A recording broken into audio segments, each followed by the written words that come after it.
औज़ु बिल्लाहि मिनश शैतानिर रजीम बिस्मिल्लाहिर रहमानिर रहीम अल्हम्दुलिल्लाहि रब्बिल आलमीन व सल्लल्लाहु अला मुहम्मदिन व आलिहि तय्यबीन अत्ताहिरीन अल मासूमीन व लअनतुद दाइमु अला अदाइहिम अजमईन मिनल आन इला क़ियाम यौमिद्दीन।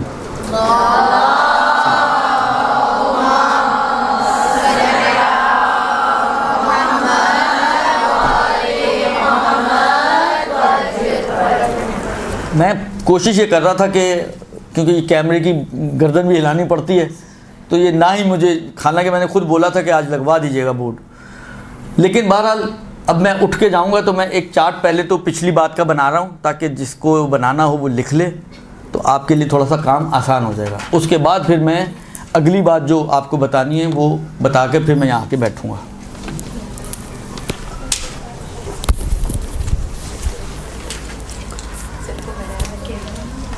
देखिए, पहले मैंने क्या कहा आपको कि नजासत की दो किस्में हैं, एक है हदस और एक है खबस। दुरुस्त। हदस की दो किस्में हैं, असगर जिनसे वुज़ू वाजिब होता है,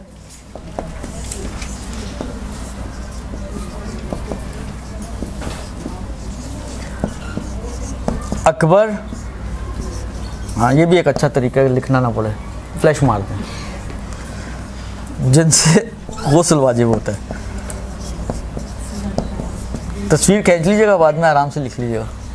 दुरुस्त। वुज़ू और गुस्ल। दूसरा है खबस। खबस यानी ज़ाहिरी निजासत, इसी चीज़ को आप हदस यानी बातिनी निजासत। दुरुस्त जी। अच्छा, ये ज़ाहिरी निजासत 10 या 11 चीज़ें हैं जो नजिस हैं, इनको कहते हैं नजिसुल ऐन। इस 10 या 11 के अलावा तमाम चीज़ें पाक हैं, ठीक है, मगर ये पाक चीज़ दो शर्तों के साथ नजासत से मिलने की वजह से नजिस हो जाती हैं, इनको क्या कहते हैं? मुतनज्जिस कहते हैं। ये अब आप, ये पिछली बहस हमारी। दुरुस्त जी। ये हमारी अब तक की बात सही है? मिटा दूं?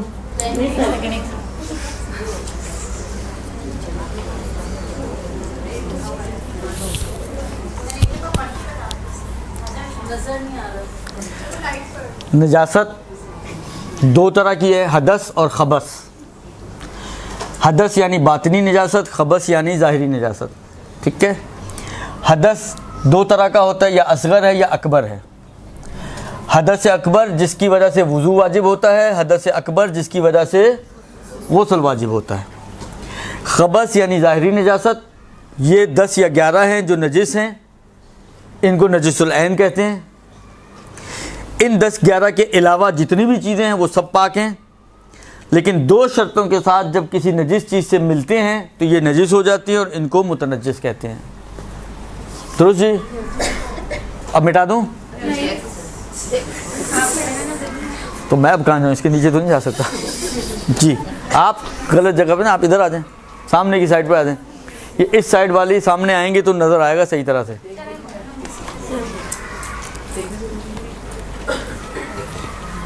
दुरुस्त जी।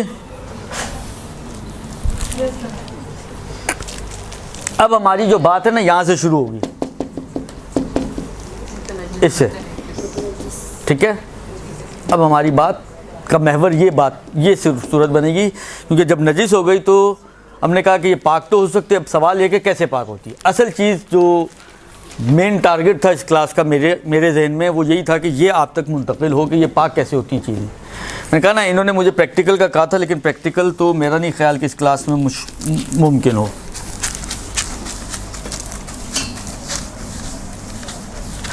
मैं एक चार्ट बना रहा हूँ,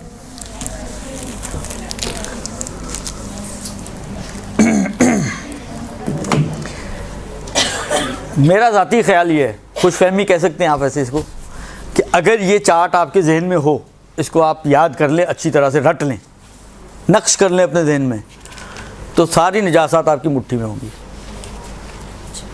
यानी आपको हर वक्त ये पता होगा कि किस चीज़ को कितनी दफ़ा पाक करना है, किस पानी से पाक करना है, लेकिन ये आपको आना चाहिए चार्ट। तहारत निजासत के चैप्टर में आपको परेशानी, मेरे ख्याल, मैंने कहा ना, मेरी आप खुशफहमी समझ लें इसको, लेकिन मेरा ख्याल ये है कि आपको कोई मुश्किल नहीं होनी चाहिए अगर ये आपने याद कर लिया तो। वो तो आप याद करते हैं या नहीं करते हैं आपके ऊपर है। दुरुस्त, वमा अलैना इल्लल बलाग। अच्छा जी, चार्ट हम बनाएं कुछ इस तरह से कि इसमें लिखते हैं हम मुतनज्जिसात,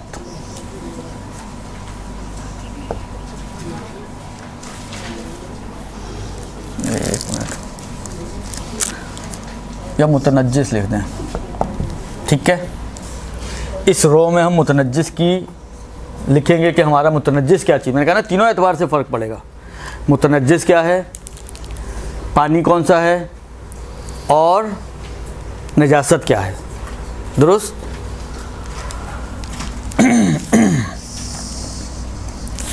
यहाँ पर आप लिख दें कलील, कुर और जारी। आम तौर पे यही तीन पानी हमारे सामने होते हैं, तीन भी ज़्यादा नहीं होते, ज़्यादातर ये कुर और कलील का ही कहानी होती है। अपना जारी पानी भी इतना नहीं होता, लेकिन क्योंकि साथ साथ ही हैं तो इसलिए मैं इसको साथ साथ ही आपकी खिदमत में अर्ज़ कर देता हूँ। अभी मैं आपके सामने जो चार्ट बना रहा हूँ, ये सिर्फ आगा सिस्तानी के फतवों के हिसाब से बना रहा हूँ। आगा सिस्तानी, सिर्फ़ और सिर्फ आगा सिस्तानी के फतवों के हिसाब से मैं ये चार्ट बना रहा हूँ। दुरुस्त। आगा खामनाई का मैं जवाब दे चुका हूँ, हर क्लास में मैं रिपीट नहीं कर सकता। खूब जी,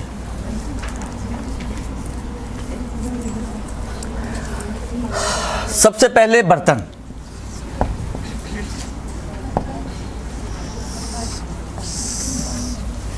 बर्तन, अगर मुतनज्जिस आपका बर्तन है और अच्छा इसमें सूअर का चाटा हुआ, कुत्ते का चाटा हुआ, बाज़ जगह पर कुत्ते के चाटने से उसको मट्टी से, अभी मैं इन चीज़ों को भी छोड़ देता हूँ, ये हमारे घरों में पेश आने वाला नहीं है। दुरुस्त। हत्ता जिनके घर ज़मीन के भी हैं उधर भी ये पेश नहीं आता है।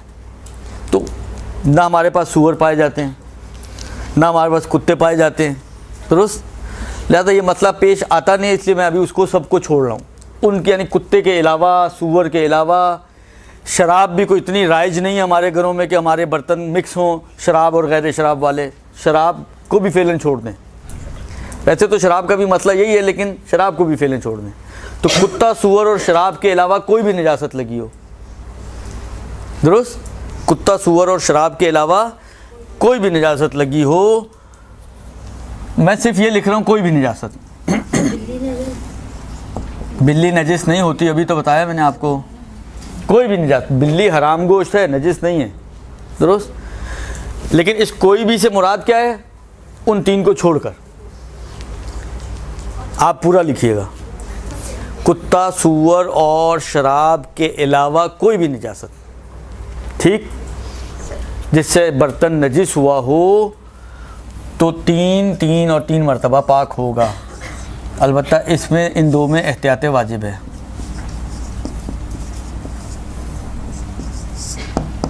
इन दोनों में एहतियात वाजिब है, कुर और कलील में। 3 मरतबा। अच्छा, एक और शिक आगा सिस्तानी ने इसमें ऐड की है, वो भी मैं बता दूं आपको कि इसमें लिखें बर्तन का अंदरूनी हिस्सा।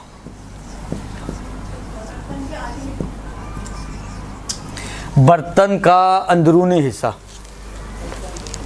ठीक है। ये बर्तन है ना, ये दुरुस्त। ये इसकी एक बाहर का सरफेस है और ये एक इसका अंदरूनी हिस्सा है। अंदर का जो सरफेस है, उसका जो अंदर की जो दीवारें वगैरह और उसका पैंदा अंदर की साइड का, यानी जिसके अंदर ये पानी है वो इसका अंदरूनी हिस्सा है, और जिसको आप पकड़ती हैं और टच करती हैं ये उसका बैरूनी हिस्सा है। ये 3 मरतबा का हुक्म अंदरूनी हिस्से के लिए है। यहाँ से नजिस हो गया तो 3 मरतबा वाला हुक्म नहीं है। अंदर से नजिस हो रहा है, मतलब फ़र्ज़ करें खून आपका टपक गया, दांत से खून निकल रहा था, वो टपक गया पानी में, पानी तो कलील है तो नजिस हो जाएगा। पानी नजिस होगा तो ये खुद ब खुद अंदर से गिलास भी नजिस हो जाएगा। ये अब अंदर से जो गिलास नजिस हुआ है इसको पाक करना 3 मरतबा कलील से, और एहतियात की बिना पर कुर और जारी में भी 3-3 मरतबा इसको पाक किया जाएगा। ठीक है जी। अच्छा, एक बात और ध्यान में रखें, ये आज सुनने के बाद आप में से किसी को ये हक़ नहीं है कि मुझे किसी भी चीज़ के पाक करने के लिए फ़ोन करे या मसला पूछे, व्हाट्सएप करे। ये मैं सरखपाई सिर्फ इसलिए कर रहा हूँ कि आपको आ जाए सब कुछ। ये अगर इस सरखपाई के बाद भी जवाब मैं नहीं देने हैं तो इसकी क्या ज़रूरत है कोई ज़रूरत नहीं है ना। इसकी ज़रूरत सिर्फ इसलिए कि आपको आए ये चीज़ें, उसके बाद भी आपने मेरा ही दिमाग खाना है। आगा ये हो गया सर, ये हो गया सर, आगा, तो मैं तो फिर इस टाइम को मैं वेस्ट ही समझूंगा अगर ये आप लोगों ने में से किसी ने भी कोई मैसेज किया तो। दुरुस्त। बस मुतनज्जिस अगर बर्तन हो और नजासत कोई भी हो 3 के अलावा, तो उस बर्तन के अंदरूनी हिस्से को 3 मरतबा तीनों पानियों में पाक किया जाएगा। ठीक हो। अब बर्तन में कोई भी ऐसी चीज़ जो अंदर से हॉलो होती है, जिसके अंदर कोई चीज़ समाती है, प्लेट है, गहरी प्लेटें होती हैं, प्लेट है, ग्लास है, कप है, पतीला है, जग है, ये सारी इस किस्म की सारी जितने भी बर्तन की कैटेगरीज़ हैं ये सब इसमें शामिल हैं। दुरुस्त। ये हो गया जनाब अली, अगर बर्तन अंदरूनी हिस्सा नजिस हो जाए किसी भी नजासत से, तो उसको मतलब किसी हिंदू ने आप गिलास में पानी पी लिया तो होंठ लगाएगा तो अंदर का तो नजिस होगा ही ना, बाहर का भी नजिस होगा लेकिन अंदर का भी नजिस होगा, तो अंदर वाली साइड 3 मरतबा में पाक होगी। ठीक हो। दूसरी चीज़,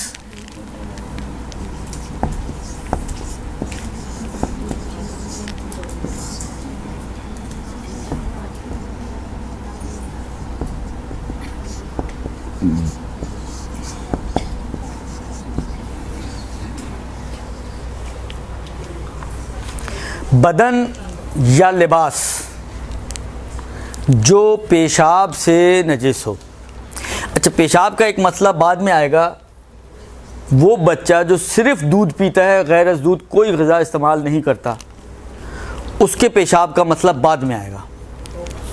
तो ये इसका मतलब है उसके अलावा किसी का पेशाब है, यानी वो जो अब थोड़ी देर के लिए हम एक समझाने के लिए मिसाल, लेकिन ये कोई क्राइटेरिया नहीं है, फिर बता रहा हूँ ध्यान दीजिएगा, ये क्राइटेरिया नहीं है, लेकिन समझाने के लिए अर्ज़ कर रहा हूँ। फ़र्ज़ करें कि एक बच्चा मसलन 6 महीने में ग़िज़ा खानी शुरू कर देता है, छोटी मोटी दूसरी दूध के साथ, खाली दूध वाला नहीं रहता 6 महीने।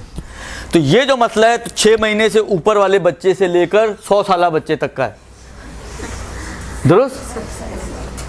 ये वाला मसला, वो जो 6 महीने से नीचे वाला है वो बाद में आएगा। जो सिर्फ दूध इस्तेमाल करता है और दूध के अलावा कोई और उसकी ग़िज़ा नहीं है, उसका मसला 2 महीने का बच्चा, 3 महीने का बच्चा, वो बाद में आएगा। लेकिन ये उस बच्चे से लेकर बड़ों तक का हुक्म है कि जो सिर्फ दूध पीने वाला ना हो। दुरुस्त। तो इसमें आप एक कैद लगा सकते हैं, मसलन यहां पर ऐड करें एक,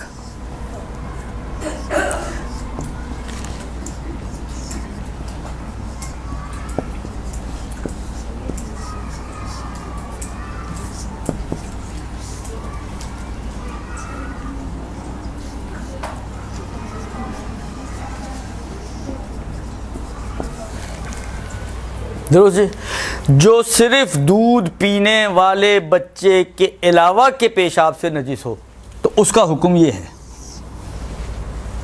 ठीक है। बदन और लिबास जो सिर्फ दूध पीने वाले बच्चे के अलावा के पेशाब से नजिस हो, ये उसका हुक्म है। क्या हुक्म है? 2-2-1। कलील पानी से 2 मरतबा कुर पानी से 2 मरतबा और जारी पानी से 1 मरतबा। क्लिफ्टन गए में सारे कपड़े ले जाए वहीं पेशाब वाले, डुबोएं और निकालें, पाक हो जाएगा। कुर में मेरा ख्याल है चेंज हुआ आगा सिस्तानी का, पहले शायद एहतियात थी, अब एहतियात नहीं है, या अब पहले एहतियात नहीं थी अब एहतियात है, ये थोड़ा मिक्सअप हो रहा है, लेकिन बिलाखिर है दो ही। अभी जो मैं जिस तौज़ी को देख कर आए उसमें एहतियात नहीं थी, फतवा दिया हुआ था। नहीं, ठीक है जी। बस वो बदन या लिबास कि जो सिर्फ शीरखार बच्चे के अलावा के पेशाब से नजिस हुआ हो, कुर में 2 मरतबा, कलील में 2 मरतबा और जारी में 1 मरतबा धोने से पाक हो जाएगा। अच्छा,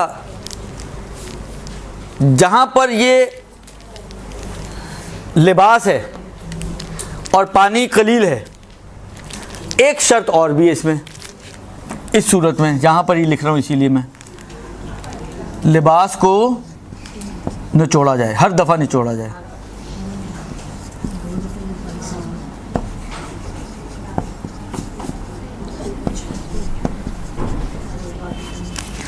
लिबास को हर मर्तबा, यानी 2 मरतबा है तो 2 मरतबा निचोड़ना ज़रूरी है, ठीक है। पहली दफ़ा पानी डालें, निचोड़ें ताकि गुस्साला निकल जाए, दूसरी मरतबा पानी डालें, फिर निचोड़ें, निचोड़ने के बाद अब ये पाक होगा। जैसे आपका निचोड़ना पूरा होगा उसके बाद ये पाक होगा, दुरुस्त।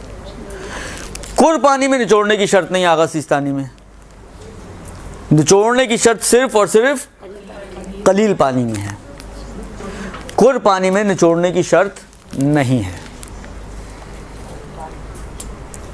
लिहाजा फ़र्ज़ करें किसी का कपड़ा नजीस हो, कुर पानी का बर्तन हो या कुर पानी मसलन बाल्टी है, ऊपर आपने नल खोला हुआ जो मुत्तसिल है कुर से, 2 दफ़ा निकालें और डुबोएं, पाक हो जाएगा।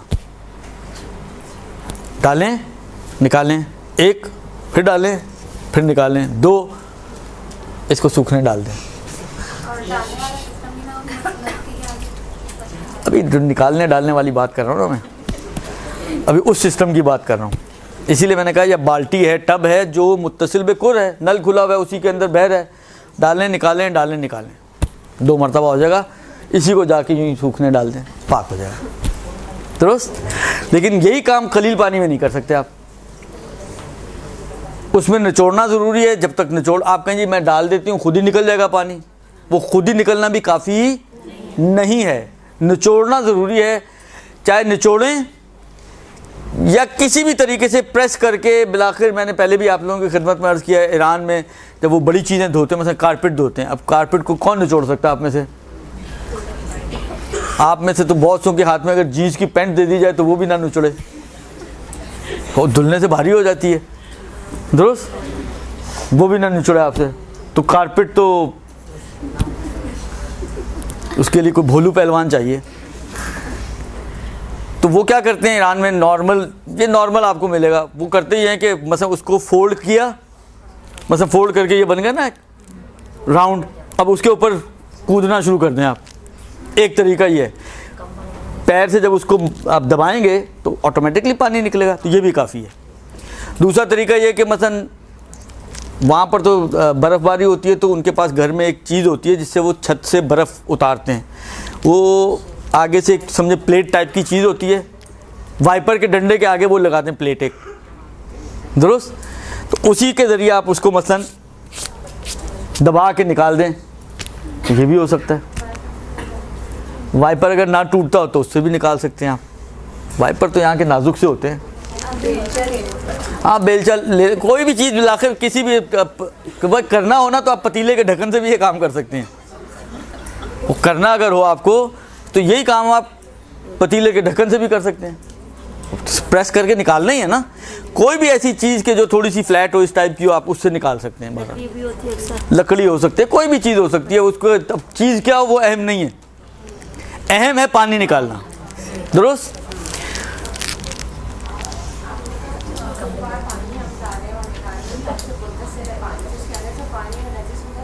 वो क्यों नजीस होगा? मुत्तसिल है कुर से, पाक है, वो पाक है, दुरुस्त। बस ये हो गया जनाब अली आपका, ये दो चीज़ें हो गई, बर्तन का मसला आ गया, बदन और लिबास का आ गया। इसके अलावा बाकी तमाम चीज़ें,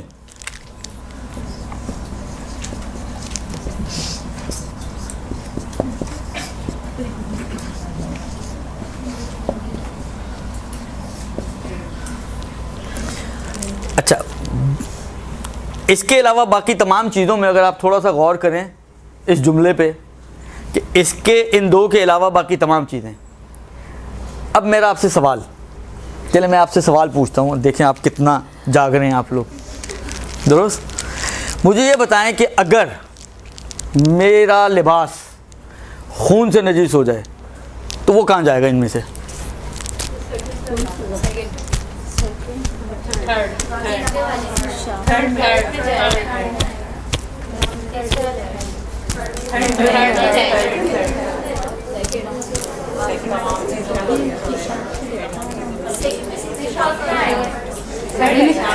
आप क्या बोल रही हैं? लिखा तो यही हुआ है। जी हाँ, थर्ड में आएगा, यानी लिबास और बदन जो पेशाब के अलावा नजीस हो गया वो भी इसमें शामिल है। ये सिर्फ एक कंडीशन है कि जब बदन और लिबास पेशाब से नजीस हुआ, वो भी शीरखार बच्चे के अलावा के पेशाब से, तो उसका ये हुक्म है। उसके अलावा बदन और लिबास भी इसी में शामिल हैं बाकी निजासतों के एतबार से। ठीक है, समझ आ गई बात?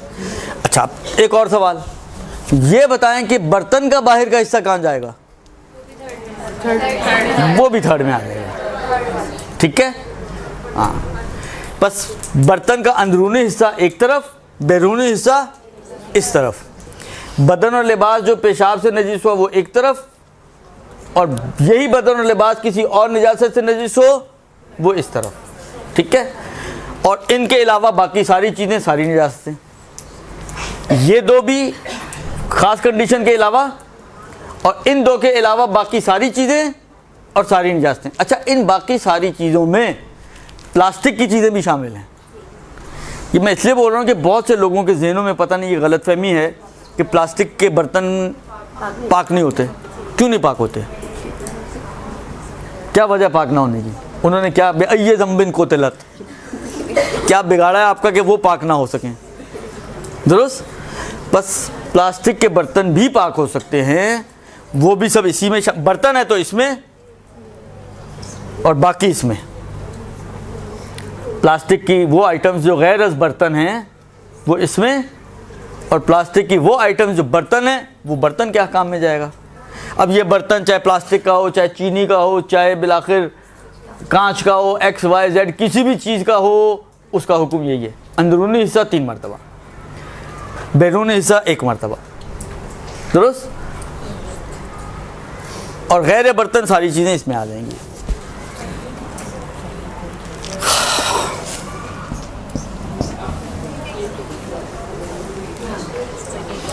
ये आपका चार्ट और आपकी चीज़ें और आपके निजास्तें, आपके पानी सब पूरे हो गए।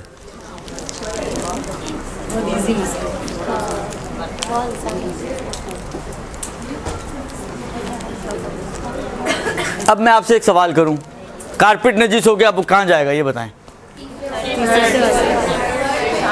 कारपेट अगर पेशाब से नजीस हो जाए तो कहाँ जाएगा?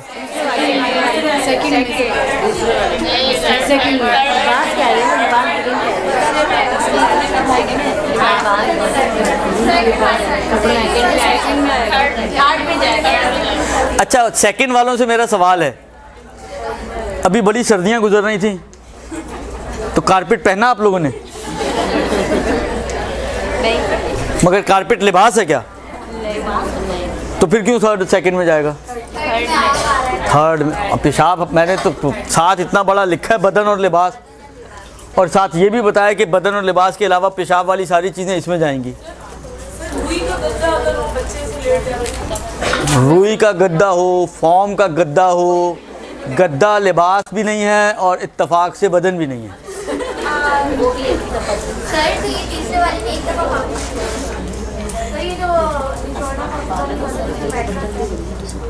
मैंने अभी तो बताया आपको, निचोड़ना जरूरी थोड़ी कि हाथ से निचोड़ें आप। मैट्रेस पे कूद सकती हैं? कूदें। नहीं सर, उसको सिर्फ इतना भी कर सकते हैं, खुद नहीं कूद सकती, बच्चों को कूदवाएं।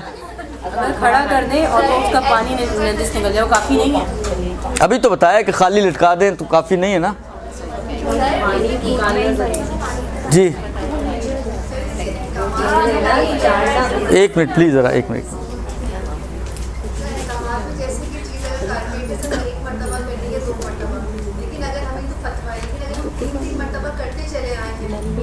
देखिए ज़्यादा करने में तो कोई कबाहत नहीं है ना, कम करने में कबाहत है, ज़्यादा में तो बिलाखिर एहतियात ही है ना। तो एहतियात तो कभी भी बुरी नहीं होती है, एहतियात हमेशा हसन अच्छी है, दुरुस्त। अच्छा, अब ये यहाँ तक तो बात आपकी हो गई। अच्छा, एक चीज़ रह गई, वो क्या रह गया?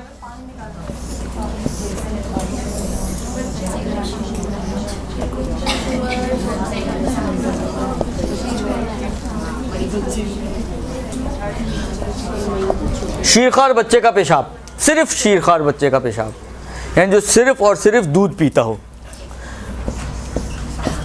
इसमें भी बदन, हत्ता बदन और लिबास भी एक दफ़ा में पाक होगा। इसका सिर्फ, अच्छा ये भी बाज़ लोगों के ज़हनों में गलत फहमी है कि बच्चे का पेशाब नजिस नहीं होता। हाँ नहीं, गलत है ये।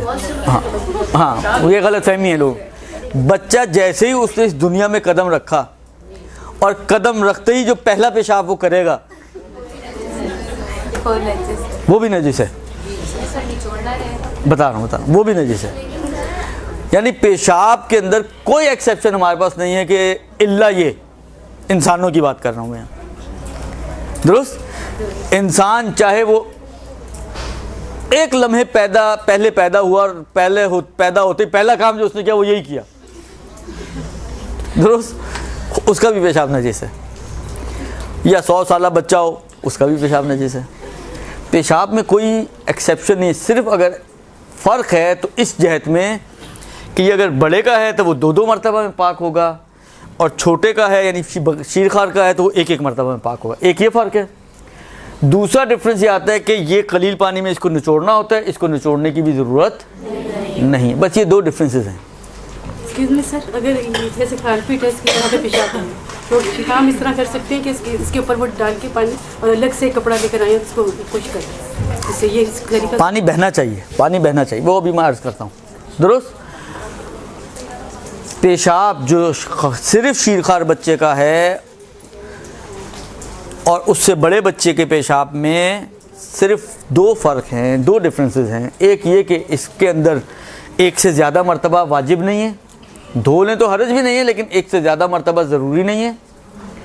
और दूसरा डिफरेंस ये है कि कलील पानी से जब आप पाक करें तो उसको निचोड़ना भी ज़रूरी नहीं है, दुरुस्त। ये 2 डिफरेंसेस हैं, बाकी सब एक जैसा ही है। ये हो गया जनाब अली आपका मुतनज्जिस, नजासत और पानी की मुख्तलिफ़ किस्मों के एतबार से अहकाम। ये अगर आपने अपने ज़हन में नक्श कर लिया तो आपका मसले बहुत सारे हल हैं।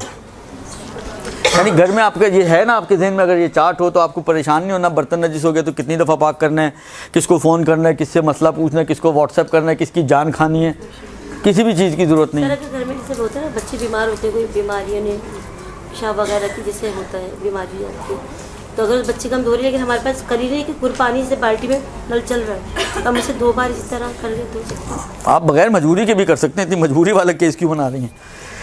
देखें, जहाँ पर शरीयत ने आपको छूट दी है और आगा सिस्तानी के फतवे के मुताबिक खुर पानी में निचोड़ने की शर्त नहीं है, वहाँ पर ज़रूरी नहीं कि आप एक्सट्रीम कंडीशन की बात करें कि कोई बीमारी हो या कोई बार बार करना मुश्किल हो, बार बार निचोड़ना मुश्किल हो। नहीं, बग़ैर किसी बीमारी के, बग़ैर किसी मजबूरी के आप हर कपड़ा ऐसे पाक कर सकते हैं। 2 मरतबा डिप करें, निकाल। अलबत्ता डिप इस तरह से करें कि तमाम नजिस मकामात तक पानी पहुँच जाए। ये नहीं कि निकाला और डाला और निकाला और डाला, आधा खुश्क आधा गीला लटका दिया सर यासूबी की गर्दन पे, उन्होंने कहा था पाक हो जाता है। ये काम मत कीजिएगा। सर यासूबी साथ ये भी बता रहे हैं कि पानी हर जगह पहुंचना चाहिए, तमाम नजिस मकामात तक जब तक पानी नहीं पहुंचेगा वो कपड़ा पाक नहीं होगा। लिहाजा जब आप डिप करें तो इस तरीके से इतनी देर, क्योंकि पहली दफ़ा जब आप करते हैं तो खुश्क होता है कपड़ा, तो थोड़ा टाइम लगता है उसको गीला होने में, तो इतनी देर डुबोएं कि वो पानी जो है वो तमाम नजिस मकामात तक पहुंच जाए, उसके बाद निकालें, फिर डुबोएं, फिर पानी तमाम नजिस मकामात तक पहुंच जाए, फिर निकाल के उसको सूखने डाल दें। ये एक चीज़। अच्छा, दूसरी चीज़ जो मैं बता रहा हूँ ये एहतियात के मुताबिक बता रहा हूँ, इसलिए कि आप मुमकिन है आगा सिस्तानी की तौज़ी उठाएं और वहाँ पर मसला पढ़ें तो आपको थोड़ा सा मुख्तलिफ नज़र आए जो मैं बता रहा हूँ। ये मैं पहले से ही बता दूँ, परेशान ना खुद होइएगा फिर और ना मुझे करिएगा। ये मैं पहले से इसलिए बता रहा हूँ कि मैं एहतियात के मुताबिक बताने जा रहा हूँ, इसलिए बाज़ जगह पे डिफरेंस आएगा, क्योंकि उन्होंने वो तौज़ी एहतियात के मुताबिक नहीं मुरतब की, उन्होंने अपने फतवों के मुताबिक मुरतब की है। मैं जो काम करने जा रहा हूँ वो एहतियात के मुताबिक करने जा रहा हूँ। पहले भी मैंने जब वुज़ू गुस्ल की बात आई थी अर्ज़ किया था कि जब आप एहतियात की बात करते हैं तो मुमकिन है बाज़ जगह पर आप फतवा कुछ और हो और एहतियाती तकाज़ा कुछ और हो, तो जब आप उस एहतियाती तकाज़े को देखें तो फतवे के साथ वो मैच ना करे। तो ये बात मैं पहले से ही बता रहा हूँ, ये हो सकता है। और वो क्या चीज़ है? वो चीज़ ये है कि ये आप अपनी रूटीन बना लें कि ये जितना भी 2 दफ़ा 1 दफ़ा 3 दफ़ा जितनी दफ़ा भी आपको धोना है, नजासत हटाने के बाद पहले नजासत हटा लें, टिशू से हटाएं, कपड़े से हटाएं। पेशाब है इतनी देर के लिए उसको छोड़ देंगे, वैसे ही खुश्क हो जाए, खुश्क हो गया तो ख़त्म, ज़र्रात तो नहीं होता ना उसके, जिस तरह खून जम जाता है, पेशाब तो इस तरह नहीं जमता खून की तरह, खुश्क हो गया तो ख़त्म हो गई कहानी। तो नजासत हटाएं, उसके बाद फिर ये 1 2 3 की प्रैक्टिस में आएँ। वरना बाज़ जगहों पर अगर आप आगा सिस्तानी की तौज़ी उठाएंगे, वहाँ पर दिया हुआ है कि कलील पानी से अगर आप किसी कपड़े को पाक करना चाहें तो 1 मरतबा पानी इस तरह से डाल दें कि नजासत ख़त्म हो जाए तो वो पाक हो जाएगा। यानी पानी वही नजासत को भी हटाने वाला और वही उसको पाक करने वाला भी है। ये भी हो सकता है, लेकिन मुश्किल ये होती है कि सारे जहन एक जैसे नहीं होते, फिर कहीं गड़बड़ होती है तो वो बजाय इसके कि चीज़ नजिस की बजाय पाक हो जाए, वो पाक होने की बजाय नजिस तर हो जाती है, नजासतें और फैलती हैं। इसलिए आसान तरीका अपनी रूटीन ये बनाएं कि पहले नजासत जो भी लगी हुई उसको हटाएं। खून लगा हुआ है पहले खून को हटाएं, टिशू से हटाएं, हत्ता धो के हटाएं, किसी भी तरीके से पहले खून को हटाएं, उसके बाद ये वाला फार्मूला लगाएं आप। यानी ये सारा का सारा चार्ट जो फार्मूला आपकी खिदमत में मैंने अर्ज़ किया है, नजासत हटाने के बाद अप्लाई करें। दुरुस्त समझ में आ गई बात?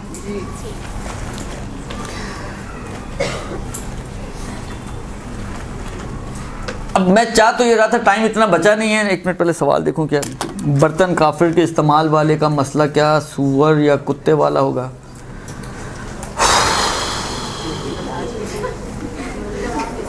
अभी मैंने आपकी खिदमत में अर्ज़ किया है कि सूअर और कुत्ते को अलग करते हैं, बाकी सब एक तरफ जाएंगे, तो काफिर भी जाएगा ना उसमें एक तरफ। तो कुत्ते के साथ और काफिर का मसला अलग अलग है, एक जैसे नहीं है मसले। अगरचे निजासत मुमकिन है उसी जैसी हो, या बाज़ जगह पर रिवायतों में है कि अंजस मिनल कल्ब, कुत्ते से भी ज़्यादा वो नासबी के बारे में है। लेकिन दूध पीता बच्चे को चाहे सिर्फ चखाने की हद तक नहीं, जब तक ये कहलाए कि ये कोई दूसरी ग़िज़ा नहीं ले रहा। बाज़ औक़ात होता है मसलन 3 साढ़े 3 4 महीना होता है, आप मसलन थोड़ी सी कोई सालन उसके ज़बान को लगा दिया, दुरुस्त, लेकिन ये नहीं कहलाता कि ये खाना खा रहा है। जब ये कहलाए कि ये दूध के अलावा भी ग़िज़ा इस्तेमाल कर रहा है, जब मतलब बाकायदा आपने उसको कोई पुडिंग खिलाना शुरू कर दी है, कोई जो पोरेज वगैरह आते हैं और अला बला जो चीज़ें आप आती हैं, घर की चीज़ें तो अब खिलाते नहीं हम लोग, साबूदाना वगैरह, तो बाहर की जो भी चीज़ें आपने खिलानी है, जब वो खिलाना शुरू करें बाकायदा, तो समझे आपने ये खाने वाला है। लेकिन वो सिर्फ ज़बान को टच कर देना वो काफ़ी नहीं है। ड्रायर से कपड़ा धोने का मसला, सेमी ऑटोमेटिक मशीन। देखें जी, आप हाथ से धोएं, आप मशीन से धोएं, मशीन में आप सेमी ऑटोमेटिक से धोएं या ऑटोमेटिक से धोएं। अगर ये मिल रहा है आपको तो वो पाक हो जाएगा, ये नहीं मिल रहा तो वो पाक नहीं होगा। अब मशीन के अंदर घुस के मेरी जिम्मेदारी नहीं कि मैं बताऊं कि ये मिल रहा है या नहीं मिल रहा तो कि मैं पहले अंदर घुसूं, अंदर मशीन के देखूं कितनी दफ़ा पानी आता है, कितनी दफ़ा नहीं आता है, ये आपको चाहिए। जिन मशीनों में 3 दफ़ा पानी लेता है, खूब ऑटोमेटिकली ये मिल गया ना आपको, तो कहानी ख़त्म हो गई। ये शर्त तो नहीं है कि आप अपने हाथ से ही धोएं। अगर ये चीज़ आपको मिल रही है, चाहे हाथ से मिले, चाहे मशीन से मिले, मशीन में चाहे ऑटोमेटिक से मिले, चाहे सेमी ऑटोमेटिक से मिले, किसी से भी मिले, हमें ये चाहिए।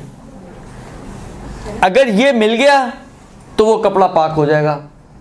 ये नहीं मिला तो चाहे 10 दफ़ा वो पानी चेंज करे। फ़र्ज़ करें पानी जब भी वो लेती है वो पानी सर्फ के साथ होता है, सर्फ के बगैर पानी नहीं होता। तो इसका इलाज तो है ना, आप सर्फ डालें नहीं, पहले 1-2 दफ़ा उसको बगैर सर्फ के उसको चक्कर लगवा लें ताकि पाक हो जाए। उसके बाद तीसरी दफ़ा में सर्फ डाल दें, फिर चाहे 3 दफ़ा ही और ले ले। हमें कौन सी परवाह है पानी की? हमें कोई टेंशन होती है पानी की? No tension. लिहाजा अगरचे पानी की कमी है उसके बावजूद टेंशन हमें कोई नहीं होती। तो इसलिए जब टेंशन ही नहीं है तो करें फिर काम, आराम से करें, सुकून से करें। पहले 1-2 मरतबा उसको बगैर सर्फ के लेने दें पानी और चेंज करने दें। उसके बाद फिर आप उसको, या ये भी कर सकते हैं कि जब आप खाली कर रहे हैं तो टाइमर उसका छोटा लगाएं। आप बजाय इसके कि 15 मिनट का टाइमर लगाएं, आप 5 मिनट का लगा दें। 5 मिनट में वो ले और रिंस करे, फिर ले और रिंस करे, उसके बाद फिर आप सर्फ डाल के धो लें उसको, कपड़ों को। खुलासा ये मिलना चाहिए आपको। ये मिल गया तो पाक, ये नहीं मिलेगा तो पाक नहीं होगा। ये एक चीज़। एक आध चीज़ मैं आपकी खिदमत में अर्ज़ करूं जल्दी, मसलन फ़र्ज़ करें कि अगर कोई, ये बहुत ज़्यादा पूछते हैं लोग, इसलिए अर्ज़ कर रहा हूं कि कारपेट अगर नजिस हो जाए तो उसको कैसे पाक किया जाए। देखें, कारपेट चिपकी हुई हालत में तो पाक नहीं हो सकता, उसमें नजासत फैलने का इम्कान ज़्यादा हैं पाक होने की निस्बत। लिहाजा अगर कहीं ग्लू से चिपका हुआ है तो उसको पहले आप उखाड़ें। अच्छा, दूसरा स्टेप ये है कि उसको उखाड़ने के बाद फ़र्ज़ करें अगर इस कॉर्नर से नजीस हुआ है, ज़रूरी नहीं कॉर्नर ये बीच से भी हो सकता है, लेकिन समझाने के लिए अर्ज़ करूँ, फ़र्ज़ करें इस कॉर्नर से नजीस हुआ है, ये फ़र्ज़ करें इसके ऊपर कारपेट बिछा हुआ है, ठीक है। आप उसको उठाएंगी कॉर्नर से और उसके नीचे कोई टब रखते हैं, उसके नीचे टब रखते हैं और उसको कारपेट को सीधा होगा तो पानी इधर उधर गिरेगा। लिहाजा उस कारपेट को थोड़ा सा अंदर दबा के थोड़ा उसको कर्व कर लें अंदर की तरफ, ठीक है। अब इसके ऊपर पानी, ये ग्लास लें और इसके ऊपर पानी बहाएं इस तरह से कि उसके ऊपर थोड़ा बहे पानी। चाहे मसलन उसको प्याला बनाएंगी तो वो बहेगा नहीं सही तरह से, आप प्याला ना बनाएं, मसलन जो कॉर्नर है उसको मसलन स्लोप बना दें। पानी डालेंगी तो ऑटोमेटिकली क्या होगा, नजासत के ऊपर से बहेगा। फिर आप उसी को मसलन फ़र्ज़ करें हाथ से किसी भी चीज़ से कोई पेच लेके उसको दबा के किसी भी तरीके से उस पानी को अंदर से निकाल दें, वो नीचे टब में चला जाएगा। एक ही दफ़ा में पाक हो जाता है। इसको उठा के साइड में करके टब निकाल के बाहर। अब टब का मसला आता है कि टब बर्तन है, ज़र्फ़ है ना, ये अब 3 मरतबा पाक होगा। अलबत्ता नहीं, सॉरी, क्योंकि मुतनज्जिस वे ऐन नजिस नहीं, ये ज़ाहिरन एक ही दफ़ा में पाक हो जाएगा, जो मुझे अब याद आ रहा है। लेकिन बहरहाल अभी उसको छोड़ दें, लेकिन ये आपका इस तरह से पाक हो जाएगा, ठीक है। यही काम अगर कॉर्नर की बजाय सेंटर में, तो मैक्सिमम ये होगा, इसको थोड़ा सेंटर तक लाना पड़ेगा, लेकिन काम यही करना है आपने। तो ये इस तरीके से कलील पानी से भी आप अपने कारपेट को पाक कर सकते हैं। हम लोग एक बड़ी गलती जो करने की कोशिश करते हैं वो ये करते हैं कि हम कहते हैं कि जी अगर कारपेट नजिस हो गया, कॉर्नर नजिस होता है, हम कहते हैं पूरा ही पाक होगा। पूरा ज़रूरी नहीं पाक होना। कोई भी चीज़ जहाँ नजासत लगी है सिर्फ उतना ही पाक होना ज़रूरी है। ये प्लेट है, छोटी सी है ना, इस कोने पे थोड़ा सा खून लग गया है, ज़रूरी नहीं कि आप पूरी को पाक करें। आप इतने से ही कोने के ऊपर पानी बहाएं, पाक हो जाएगा। मैक्सिमम ये कि क्योंकि बर्तन है और थोड़ा सा कव है इसके अंदर, तो 3 मरतबा डालना पड़ेगा आपको। 3 मरतबा डालें, थोड़ा सा डालें, फिर थोड़ा सा डालें, फिर थोड़ा सा डालें, पाक हो गया। हम लोग परेशान, जैसे अब ये गद्दे की आप लोग बात कर रहे हैं, तो गद्दे को पूरे को पाक करने पे आएंगे तो आपको परेशानी होगी ना। फ़र्ज़ करें कॉर्नर पे बच्चे ने पेशाब कर दिया, कॉर्नर को पाक कर दें, वो भी इसी तरह उसके नीचे एक टब रखें और पानी डालें ऊपर से। सबसे बेस्ट आपने देखा आगा सिस्तानी के हिसाब से, अगर किसी से पाइप ला के उससे पाक कर सकें तो वो गुसाला निकालने का भी झंझट ख़त्म है। पानी डालें, हल्की सी पाइप, मतलब फ़र्ज़ करें ये कॉर्नर है ना, यहाँ से नजिस हो गया, इसके नीचे आपने टब रखा हुआ है, इतना मोटा मैट्रेस है, ठीक है। उसके ऊपर हल्का सा, ज़रूरी नहीं कि फुल प्रेशर से पानी डालें ना, आप ऐसा हो कि धार हो, पानी रखें उसके ऊपर तो आहिस्ता आहिस्ता खुद ही बहेगा और खुद ही नीचे टब में आपके आ जाएगा। जब ख़त्म हो जाए उसी को वहीं पे प्रेस कर दें और पानी नीचे चला जाएगा, जो अंदर बचा रह गया तब निकाल के ले जाएं, आपका गद्दा हो गया पाक। ये चीज़ें आसान हैं, हम लोग इनको बना देते हैं मुश्किल, और ज़्यादातर मुश्किल होने की वजह यही होती है कि हमें पूरा मसला मालूम नहीं होता।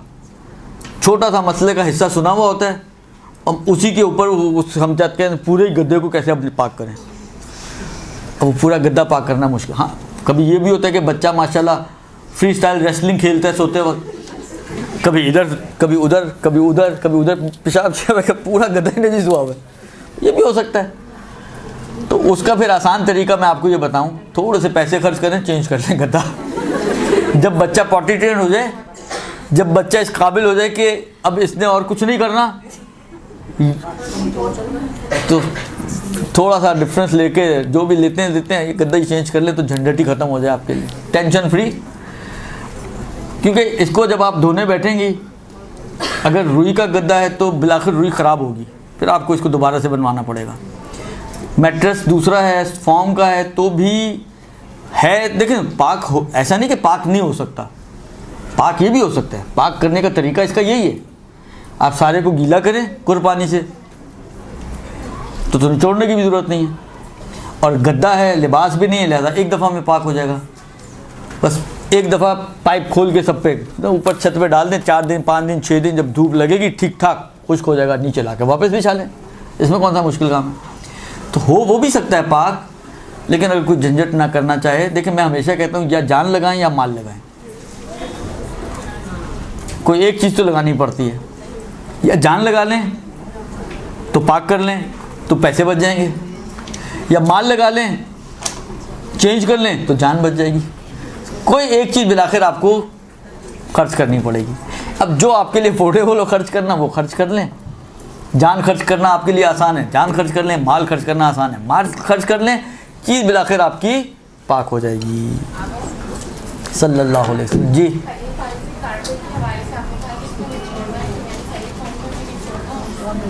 जहाँ पे भी कलील पानी यूज़ हो रहा है और चीज़ ऐसी है जो पानी को एब्जॉर्ब करती है अपने अंदर, उधर निचोड़ना ज़रूरी है। जहाँ पर भी पानी कलील इस्तेमाल हो, जिस चीज़ को आप पाक कर रहे हो वो ऐसी हो जो पानी को एब्जॉर्ब करती हो, वहाँ पर निचोड़ना ज़रूरी है। निचोड़ना या निचोड़ने वाली जो चीज़ें बताई हैं वो अंजाम देना ज़रूरी है। जी सिवाय शीरखार वाले मसले में भले उसमें निचोड़ना ज़रूरी नहीं है। सल्लल्लाहु अलैहि वसल्लम। रहमतिक या अरहमर राहिमीन व सल्लल्लाहु अला मुहम्मद व आलिहि त्ताहिरीन।